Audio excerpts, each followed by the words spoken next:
เอานี่ผลงานพี่น้องเอ้ยนี่อันมีแต่เสี่ยวได้ผู้เดียวนี่นี่ นี่ปลาดุก นี่เสี่ยวนะสิเบิ่งโอ้ปลาดุกนาแท้ ปลาดุกกับปลาคดเห็นบ่ปลาคดนะ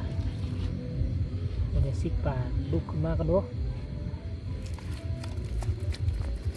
นี่น้องผลงานโอ้ยแต่ตัวใหญ่พุ่นพี่น้องเอ้ยไปดำไกล เบิ่งนี่ทุกคน ๆสุดท้ายมาอยู่ใกล้เขื่อนนี้นี่ข้าพเจ้า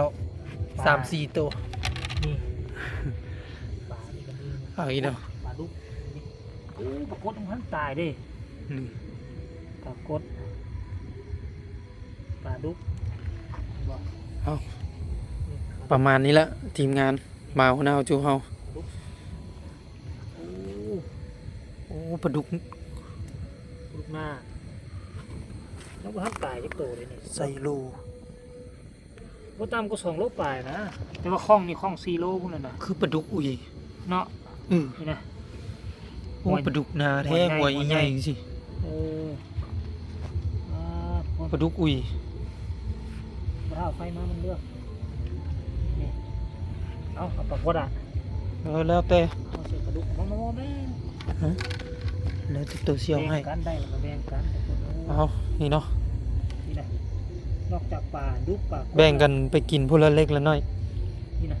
นอกจากปลาดุกปลาคดแล้วยังได้นี่เห็นบ่ปลาเนี่ยบ่ บ่บูบ่ต้องเอาไปก็ได้พอบ่กิน คนน่ะชัวร์นี่ไปต้มให้หมา อืม เออเอาอันนี้นี่โอ้จะเอาปลานิ่มใหญ่ไว้โอ้โหตักหน้าเขาไว้เนาะนี่โอ้ยปลานี่ก็พวกกินปลาขาวเรากินเนาะ อืม ยกไฟเลยดูยกไฟนี้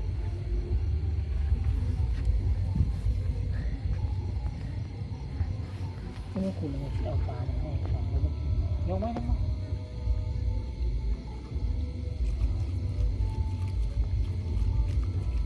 นี่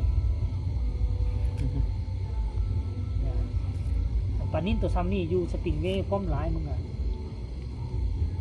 ปื๊ดนี่ประคมมันบอกคนไล่ยิง4-5 ตัวบ้าง อ๋อพอแล้วล่ะ ไป เอาคลิปนี้จบเพียงเท่านี้เด้อทุกคนเกี่ยมออกเดินทางกลับบ้าน มันมาฮอดมันนะ เนาะ เอา นี่ได้พูดละน้อยเอาขอบใจที่รับชมคลิปจนจบฝากกดไลค์กดแชร์กดติดตาม